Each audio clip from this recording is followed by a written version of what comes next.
This universe of ours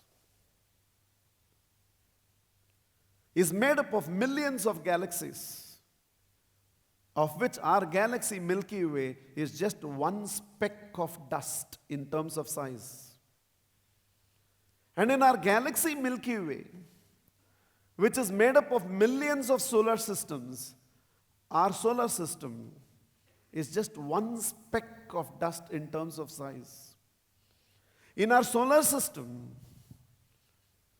our planet Earth is just one speck of dust in terms of size. And in our planet Earth, with 3/4 water and 1/4 land and billions of life forms, humanity as a whole is just one speck of dust. And in humanity as a whole, the man sitting here is just one speck of dust.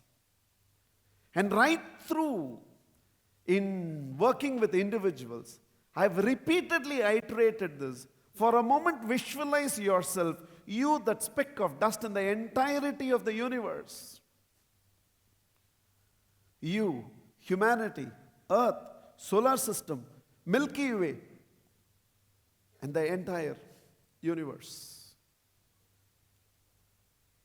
And what is so beautiful about being an individual is you can live your life in such a way, in some way you can impact eternity by the way you've lived your life.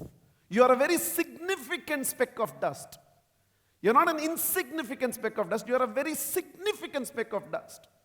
There is only one Milky Way. God does not repeat. There's only one Jupiter.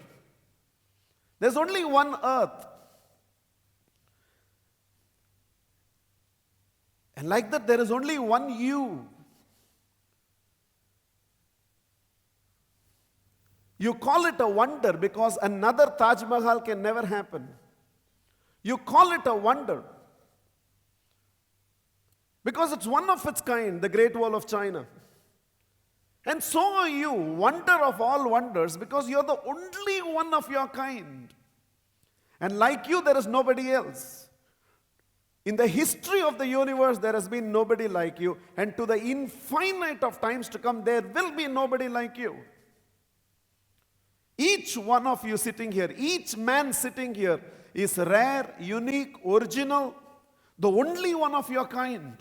Even in the case of identical twins, the mother and the father knows they are not identical. And that's the wonder and the beauty of it. In the context of this program, double click, what is very, very significant is to understand, so is every woman sitting here.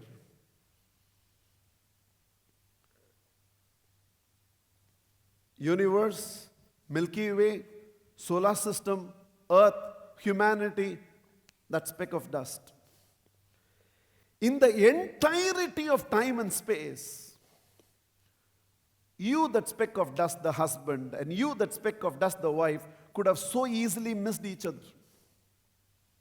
And you tried. Probably some of you have background relationships. You really thought she will be your wife, but it fell apart. You really thought he will be the husband, it fell apart. I'm not counting those where you have lost count. But eventually, by whatever way you call it, somehow both of you happen to work in the same place. Some Facebook, in a wedding, both of you looked at each other and smiled, and you didn't know your destiny will be shaped with that smile.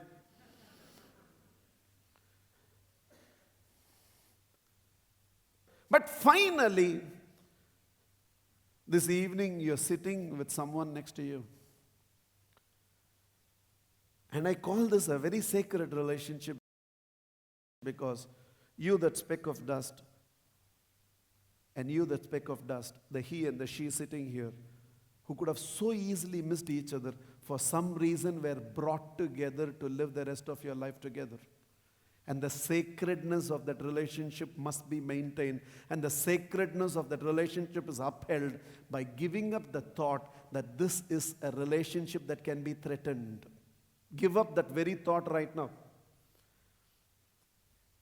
In fact, even in your thoughts, that should not come. Forget about in your action. It's such a blunder, I got married to you. It's over. Don't keep talking about it. It's such a big mistake, I got. No, forget it. Don't keep talking about it. The moment you bring that sacredness into this relationship and understand it, there must be a providential reason. That one relationship that will come with you to the very end is the one sitting next to you right now. And if to that relationship you hesitate to say how much he means to you or how much he means to you, then we need programs like this. Otherwise, we don't need programs like this. We glorify weddings so much. We spend crores of rupees on wedding. We videograph that. We photograph that. We call thousands of people to come and wish us. And the excitement that we have to get wedded, why are we not carrying that same level of commitment into the marriage?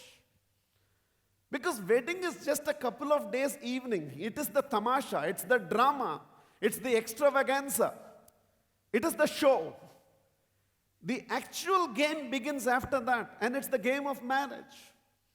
And every time as I pass through this, somewhere when you honestly realize the role of him in whatever you are today in the life, and the role of her in whatever he is today, the more and more you realize that, and you think, she is mine for this lifetime. This is the right hand with which I will live the rest of my life. It's not changeable. This is the left hand with which I live my life. It's not changeable. This body will be my address in this lifetime, and it's not changeable. This is the face and this is the voice with which I will live this lifetime, and it is not changeable. That is your father and that is your mother, which you will hold as your parents and live the rest of your life. These are your children whom you will carry the responsibility for a lifetime. She is your wife for this lifetime, and he is your husband for this lifetime, and this is not changeable.